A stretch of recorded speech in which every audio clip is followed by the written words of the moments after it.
मलाई गराइदिनु म हस्पिटल पनि गराइदिन्छु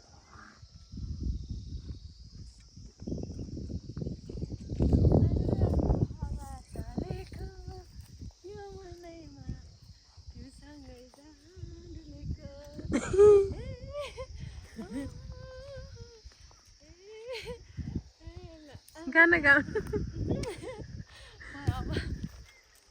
मम्मी फेरि साग समाएर कहाँ होला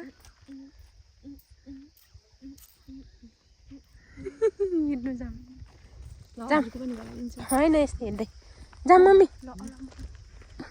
गराइदिन्छु नि म हजुरको हिँडेको क्या म हजुरलाई क्या अगाडि पनि बनाउनु न ल साइली बुवा साइली मम्मीलाई भेट्नु ल गाइज हामी हाम्रो साइला बुवा साइली आमालाई अनि दाइ भाउजूलाई भेट्न जाँदैछौँ है हेर्नु गाउँको बाटो यस्तै हो के गर्नु यस्तै छ गाउँको बाटो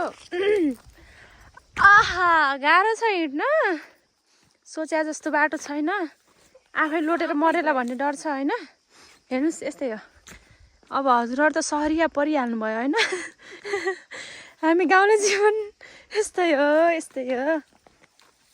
बाटो अप्ठ्यारो छ यता हेर्नु खुसी दिदी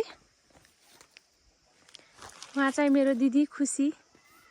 नाम जस्तो छ मान्छे पनि त्यस्तै खुसी हुनुहुन्छ नि फेरि मम्मु हाम्रो मम्मु साग यो के चाइनिज साग हो न दिदी चाइनिज साग चिम्टा सिस्नो टिप्न जान लागेको हामी सिस्नो पनि टिप्ने उतैबाट सिस्नो टिप्ने भनेर चिम्टा पनि लिएर आएको चिम्टा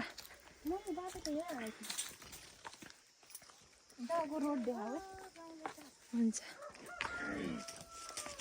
ल हेर्नुहोस् गाइज यस्तो राम्रो भ्यू छ यो डाँडा काँडाहरू पोखरा भन्ज्याङहरू पारीको स्कुल हो यो हाम्रो स्कुल हाम्रो गाउँको स्कुल हो यो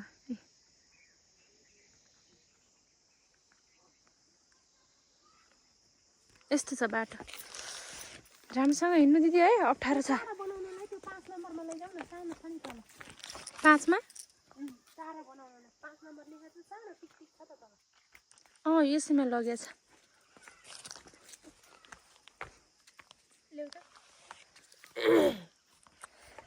अब धेरै नगरा त्यति बन्द गर्नु अब अर्को गाउँको रोड